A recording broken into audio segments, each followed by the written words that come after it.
ये है Indu broadcasting private limited और आप देख रहे हैं इंडियन न्यूज, हर पल, हर क्षण, हर सच। केंद्रीय मंत्री शिवराज सिंह चौहान ने विजयवाड़ा में बाढ़ प्रभावित क्षेत्रों का दौरा किया। अपने दौरे के दूसरे दिन उन्होंने बाढ़ की स्थिति और राहत कार्यों पर बात की।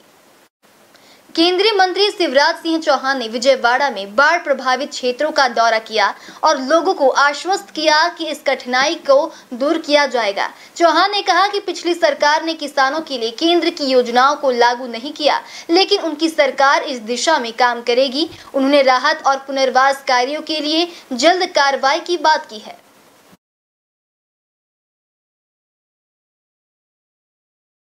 राहत जो दी जानी है उसके बारे में चर्चा करके मैं यहाँ से दिल्ली जाऊंगा और दिल्ली जाके इन सब विषयों पर चर्चा करके केंद्र सरकार की अलग अलग योजनाओं के तहत जो लाभ दिया जा सकता है, क्योंकि पुरानी सरकार ने केंद्र सरकार की कई योजना लागू ही नहीं की, पीएम मोदी जी की कई योजना लागू नहीं की।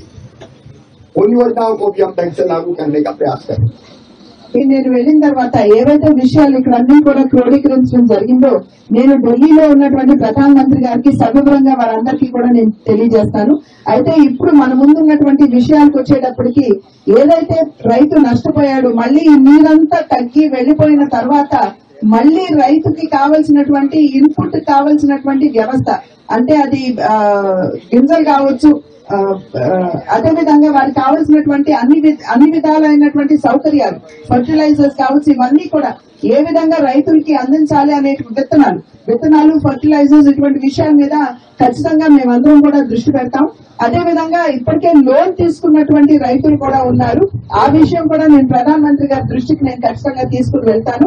కేంద్ర ప్రభుత్వంలో ఉన్నటువంటి వేరు పథకాలు ఏవైతే ఉన్నాయో, రైతులకి లాభసాటిగా ఉండేటువంటి పథకాలు ఏవైతే ఉన్నాయో వాటన్నిటి మాధ్యమంగా రైతులకి ఏ విధంగా మేము న్యాయం చేయొచ్చు అనేటువంటి విషయం మీద ఖచ్చితంగా మేమందరం కూడా దృష్టి పెట్టి తగు కార్యక్రమాలు మేము చేపడతాం.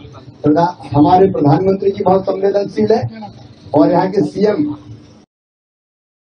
न्यू वीडियोस की अपडेट पाने के लिए सब्सक्राइब करें इंडियन न्यूज को और बेल आइकन को दबाएं।